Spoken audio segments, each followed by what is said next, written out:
أعوذ بالله السميع العليم من الشيطان الرجيم. بسم الله الرحمن الرحيم، وصلى الله على النبي الكريم. جماعة السلام عليكم ورحمة الله تعالى وبركاته. Alhamdulillah, wannan channel mai albarka ta kawo muku sirri na mallaka wanda yake sirri ne gagarabadau. Sirri ne mai matuƙar muhimmanci sosai. Insha Allah ta'ala wannan sirri lallai sirri ne wanda yake yana da ainihin matuƙar amfani ga dukkanin wanda yake so ya ga ya gyara soyayyarsa tsakanin shi da ɗan uwan shi ko kuma tsakanin shi da 'yar uwar shi. Insha Allah ta'ala kuma sirri ne wanda yake ba a yin shi don cutarwa. Duk wanda ya san cutar da mace zai yi to kar yayi wannan sirri. Idan kuma ita ta san cewa tabbas yaudarar shi kike ba ainihin auren shi za ta yi ba, to kar ta yi wannan sirrin. Saboda sirri ne wanda muka fito da shi domin a samu a yi aure a zauna lafiya. Kuma ban bayar don a cutar ba, sai dai don mu haɗa sunnar manzon Allah sallallahu alaihi wasallam. Shi yasa, amma akwai sirrikan da dama waɗanda ba za mu iya fitowa nan mu faɗe su ba. Sai dai idan mutum ya buƙaci a yi masa ko kuma a bashi, to wannan sai dai mana magana kuma daga baya. Amma irin wannan to gaskiya sirri ne wanda yake mai matuƙar hatsari idan mutum ya yi amfani da shi ta hanyar da bata dace ba.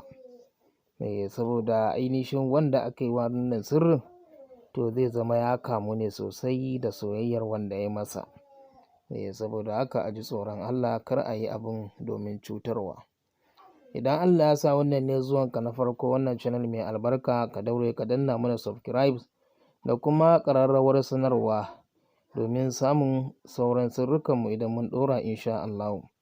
Idan kuma ya kasance tuntuni kana cikin wannan gida, to ka daure ka riƙa yin sharing na ainihin bidiyoyinmu domin 'yan uwa su amfana. To wannan sirri yadda ake yin sa, ana samun ƙwallon tumfafiya kamar yadda aka gani ga hotonsa nan nasa.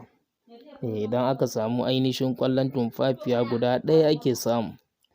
In aka same shi za a ɓare shi. Da an ɓare shi za a cire wannan abubuwan na ciki da ƙwallon gaba ɗaya za a cire. Idan an cire shi kenan sai a shanye ainihin shi wannan fatar ƙwallon. Idan an shanya ta ta bushe, to shi kenan sai a samu turare, wato akwai baƙaƙis da kuma rumatul jinni sai kuma jamila. Waɗannan su ne turarukan da za a samu. Sai a haɗe su guri ɗaya. Wannan wato ainihin ƙwallo idan ya bushe sai a dake shi, sai a zuba a cikin wannan turaren. To in dai aka yi haka insha Allahu an gama aiki. Sai a samu a karanta wa ainihin shi wannan turaren gaba ɗayansa. Za a karanta masa alam nasharaha da li'ilafi da kuma rabbi hayyi lana min amrina rashada. Za a karanta 313. Idan an karanta shi kenan sai a ajiye shi. Duk lokacin da mutum zai je wajen budurwar shi, to sai ya dangwali wannan turare da niyya. Niyyar Allah ya mallaka maka ita, Allah kuma ya juyo maka da hankalinta. Sai ka shafa a goshinka, sai ka tafi zuwa gurinta. Ainihin shi wannan su alam nashara da na faɗi, idan an karanta tofawa ake yi a cikin waɗannan turaruka. Da kuma ainihin shi wannan abin tumfafiyan da aka dake, to a ciki ne ake haɗawa gaba ɗaya. Insha Allah ta'ala. To haka ake wannan sirrin. Insha Allah in dai mutum ya riƙe wannan duk sanda zai je wajenta ya riƙa shafawa, to tabbas zai ga soyayya ta gaskiya.